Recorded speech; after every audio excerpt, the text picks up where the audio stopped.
ಆಚಿ ಮಸಾಲ. ಎಂತ ಅಡಿಗೆಯ ರುಚಿಯಾಗೋ ರಹಸ್ಯವು 20 ರೂಪಾಯಿ. ರಾಜ್ಯ ಕಾಂಗ್ರೆಸ್ನಲ್ಲಿ ಡಿಕೆ ಶಿವಕುಮಾರ್ ಅವರು ಮುಖ್ಯಮಂತ್ರಿ ಆದ ನಂತರದಲ್ಲಿ ಸಿದ್ದರಾಮಯ್ಯ ಅವರು ಸೈಲೆಂಟ್ ಆಗಿದ್ದಾರೆ ಅನ್ನುವಂತ ವಿಚಾರ ಪದೇ ಪದೇ ಚರ್ಚೆ ಆಗ್ತಾ ಇರುತ್ತೆ. ಸಿದ್ದರಾಮಯ್ಯ ಅವರೇನೋ ಸೈಲೆಂಟ್ ಆಗಿದ್ದಾರೆ, ಬಟ್ ಅವರ ಆಪ್ತರ ಟೀಮ್ ಮಾತ್ರ ಫುಲ್ ಆಕ್ಟಿವ್ ಆಯ್ತಾ ಅನ್ನುವಂತ ಪ್ರಶ್ನೆ ಹುಟ್ಕೊಳ್ತಾ ಇದೆ. ಸಿದ್ದು ಸೈಡ್ ಲೈನ್ ಆದ್ರೆ ಕಾಂಗ್ರೆಸ್ನಲ್ಲಿ ಉಳಿಗಾಲ ಇಲ್ವಾ? ಸಿದ್ದರಾಮಯ್ಯ ಅವರನ್ನ ಮತ್ತೆ ಆಕ್ಟಿವ್ ಮಾಡೋದಕ್ಕೆ ಈ ಟೀಮ್ ಏನಾದ್ರೂ ಮುಂದಾಯ್ತಾ? ರಾಜ್ಯದಲ್ಲಿ ಮತ್ತೆ ಅಹಿಂದ ಸಮಾವೇಶ ನಡೆಯುತ್ತಾ?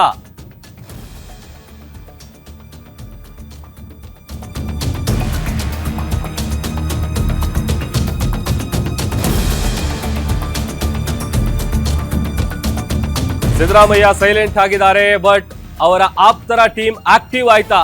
ಸಿದ್ದು ಸೈಡ್ ಲೈನ್ ಆದ್ರೆ ಕಾಂಗ್ರೆಸ್ನಲ್ಲಿ ಉಳಿಗಾಲ ಇಲ್ವಾ? ಮತ್ತೊಂದು ಕಡೆ ಸಿದ್ದರಾಮಯ್ಯ ಅವರನ್ನ ಮತ್ತೆ ಆಕ್ಟಿವ್ ಮಾಡೋದಕ್ಕೆ ಟೀಮ್ ಮುಂದಾಯ್ತಾ ಅನ್ನುವಂತ ಪ್ರಶ್ನೆ ಹುಟ್ಕೊಳ್ತಾ ಇದೆ. ಕಾರಣ ರಾಜ್ಯ ಅಹಿಂದ ನಾಯಕರಿಂದ ಒಂದು ದೊಡ್ಡ ಪ್ಲಾನ್ ನಡೀತಾ ಇದೆ. ಒಂದು ಅಹಿಂದ ಸಮಾವೇಶವನ್ನ ನಡೆಸೋದಕ್ಕೆ ಬೇಕಾದಂತ ಸಿದ್ಧತೆಗಳಾಗ್ತಾ ಇದೆ ಅನ್ನುವಂತ ವಿಚಾರ ಗೊತ್ತಾಗ್ತಾ ಇದೆ.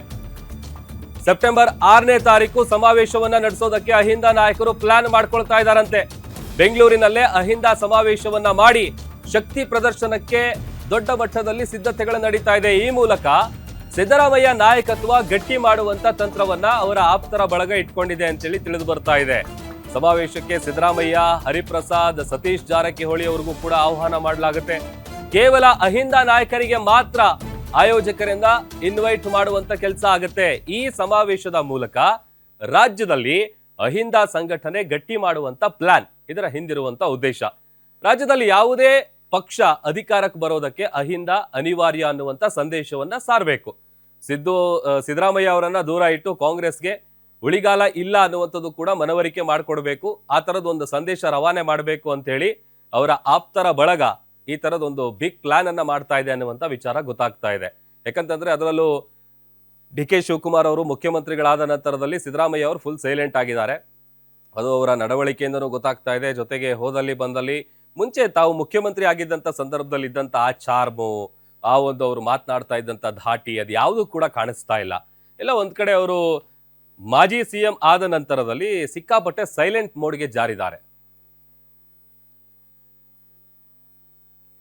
ಮತ್ತಷ್ಟು ಡೀಟೇಲ್ಸ್ ಕೊಡ್ತಾರೆ ನಮ್ಮ political bureau head Maruti Pavagada ದೂರವಾಣಿ ಸಂಪರ್ಕದಲ್ಲಿ ಜಾಯ್ನ್ ಆಗಿದ್ದಾರೆ. ಮಾರುತಿ, ಒಂದ್ ಕಡೆ ಸಿದ್ದರಾಮಯ್ಯ ಅವರು ಸೈಲೆಂಟ್ ಆಗಿದ್ದಾರೆ, ಮತ್ತೊಂದ್ ಕಡೆ ಅವರ ಆಪ್ತರ ಬಳಗ ಆಕ್ಟಿವ್ ಆಗ್ತಿದೆಯಾ ಹೇಗೆ ಅಂತ, ಏನಿದು ಅಹಿಂದ ಸಮಾವೇಶ ಪ್ಲಾನ್ ನಡೀತಿದೆಯಂತಲ್ಲ, ಡೀಟೇಲ್ಸ್ ಕೊಡ್ತಾ ಹೋಗೋದಾದ್ರೆ? ಪ್ರಭು, ಸೆಪ್ಟೆಂಬರ್ 6ನೇ ತಾರೀಕು ಬೆಂಗಳೂರಿನಲ್ಲಿ ಅಹಿಂದ ಸಮಾವೇಶ ಮಾಡಬೇಕು ಅನ್ನುವಂತ ಒಂದು ನಿರ್ಧಾರವನ್ನ ಅಹಿಂದ ಒಕ್ಕೂಟ ನಿರ್ಧಾರವನ್ನ ಮಾಡಿದೆ. ಆದ್ರೆ ಇತ್ತೀಚೆಗೆ ಮಾಜಿ ಮುಖ್ಯಮಂತ್ರಿ ಸಿದ್ದರಾಮಯ್ಯ ಅವರು ಸೈಲೆಂಟ್ ಆದ ಬಳಿಕ ಬಹಳಷ್ಟು ಚರ್ಚೆಗಳಾಗಿದ್ವು. ಸಿದ್ದರಾಮಯ್ಯ ಅವರನ್ನ ಕಾಂಗ್ರೆಸ್ ಹೈಕಮಾಂಡ್ ಪರಿಗಣಿಸ್ತಾ ಇಲ್ಲ ಅನ್ನುವಂತ ಒಂದು ರೀತಿಯಲ್ಲೂ ಕೂಡ ಸಿದ್ದರಾಮಯ್ಯ ಅವರ ಆಪ್ತರಲ್ಲಿ ಚರ್ಚೆ ಆಗಿತ್ತು. ಅದರಲ್ಲೂ ಸಂಪುಟ ವಿಸ್ತರಣೆ ಆದಂತಹ ಒಂದು ಸಂದರ್ಭದಲ್ಲಿ ಸಿದ್ದರಾಮಯ್ಯ ಅವರು ಕೊಟ್ಟಂತಹ ಎರಡು ಹೆಸರುಗಳು ತಿರಸ್ಕಾರ ಆಗಿದ್ದು, ಸಿದ್ದರಾಮಯ್ಯ ಅವರು ಹೇಳದೇ ಇರುವಂತಹ ಹೆಸರುಗಳು ಕೂಡ ಆಶ್ಚರ್ಯ ರೂಪದಲ್ಲಿ ಪಟ್ಟಿಯಲ್ಲಿ ಕಾಣಿಸಿಕೊಂಡಿದ್ದು, ಸಹಜವಾಗಿ ಸಿದ್ದರಾಮಯ್ಯ ಅವರ ಅಸಮಾಧಾನಕ್ಕೂ ಕೂಡ ಕಾರಣ ಆಗಿತ್ತು.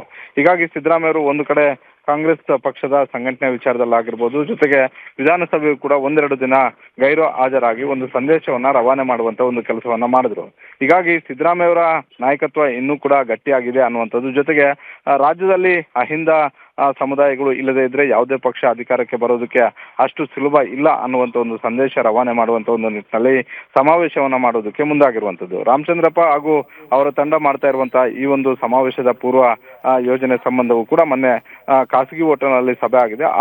ಆ ಸಭೆಯಲ್ಲಿ ಹಲವು ಮಹತ್ವದ ವಿಚಾರಗಳು ಕೂಡ ಚರ್ಚೆ ಆಗಿದ್ದಾವೆ. ಒಂದು ಕಡೆ ಸಿದ್ದರಾಮಯ್ಯ ಮತ್ತೆ ಸತೀಶ್ ಜಾರಕಿಹೊಳಿ ನಡುವೆ ನಡೀತಾ ಇರುವಂತಹ ಈ ಒಂದು ಏನು ಮನಸ್ತಾಪಗಳು ಏನಿದ್ವು, ಇದು ಯಾವುದೇ ಇಲ್ಲದೆ ಇರುವಂತಹ ಒಂದು ರೀತಿಯಲ್ಲಿ ನೋಡ್ಕೊಳ್ಳುವಂಥದ್ದು. ಮತ್ತೊಂದು ಏನಂತ ಹೇಳಿದ್ರೆ, ಕೆಪಿಸಿಸಿ ಅಧ್ಯಕ್ಷರಾಗಿ BK ಹರಿಪ್ರಸಾದ್ ಅವರೇ ಇರೋದ್ರಿಂದ ಅವರನ್ನು ಕೂಡ ಕರೆದು ಸನ್ಮಾನವನ್ನ ಮಾಡಬೇಕು. ಜೊತೆಗೆ ಸಿದ್ದರಾಮಯ್ಯ, BK ಹರಿಪ್ರಸಾದ್, ಸತೀಶ್ ಜಾರಕಿಹೊಳಿ ಅವರ ನೇತೃತ್ವ ಹಾಗೂ ಪರಮೇಶ್ವರ್ ಅವರ ಸೂಚನೆಯಂತೆ ಈ ಒಂದು ಸಮಾವೇಶವನ್ನ ಮಾಡಬೇಕು ಅನ್ನುವಂತ ಒಂದು ನಿರ್ಧಾರಕ್ಕೆ ಬಂದಿರುವಂತದ್ದು. ಒಟ್ಟಾರೆಯಾಗಿ ನೋಡೋದಾದ್ರೆ ಇತ್ತೀಚೆಗೆ ಈ ರೀತಿಯಾದಂತಹ ಒಂದು ಸಮಾವೇಶ ಮಾಡುವಂತಹ ಒಂದು ಯೋಚನೆ ಇರಲಿಲ್ಲ. ಆದ್ರೆ ಯಾವಾಗ ಸಿದ್ದರಾಮಯ್ಯ ಅವರು ಮುಖ್ಯಮಂತ್ರಿ ಸ್ಥಾನದಿಂದ ಕೆಳಗಿಳಿದ ಬಳಿಕ ಒಂದಷ್ಟು ರಾಜ್ಯ ಕಾಂಗ್ರೆಸ್ ಅಲ್ಲಿ ಬಹಳಷ್ಟು ಲೆಕ್ಕಾಚಾರಗಳು ಶುರುವಾದವು. ಯಾವಾಗ ಸಿದ್ದರಾಮಯ್ಯ ಅವರನ್ನ ನೆಗ್ಲೆಕ್ಟ್ ಮಾಡ್ತಿದ್ದಾರೆ ಅನ್ನುವಂತ ಒಂದು ಚರ್ಚೆ ಆರಂಭ ಆಯಿತು. ಜೊತೆಗೆ ರಾಜ್ಯದಲ್ಲಿ ನಾಯಕತ್ವ ಇನ್ನೂ ಕೂಡ ಅಹಿಂದ ನಾಯಕತ್ವ ಆಗಿರ್ಬೋದು, ಸಿದ್ದರಾಮಯ್ಯ ಅವರ ನಾಯಕತ್ವ ಆಗಿರ್ಬೋದು ಇನ್ನೂ ಕೂಡ ಗಟ್ಟಿಯಾಗಿದೆ ಅನ್ನುವಂತ ಒಂದು ಸಂದೇಶವನ್ನ ರವಾನೆ ಮಾಡುವ ಸಲುವಾಗಿ ಈ ಒಂದು ಸಮಾವೇಶವನ್ನ ಮಾಡುತ್ತಿದ್ದಂತೆ ಕಾಣಿಸ್ತಾ ಇದೆ ಪ್ರಭು. ಓಕೆ, ಥ್ಯಾಂಕ್ ಯು ಮಾರುತಿ, ನೀವೆಲ್ಲ ಡೀಟೇಲ್ಸ್ಗಾಗಿ.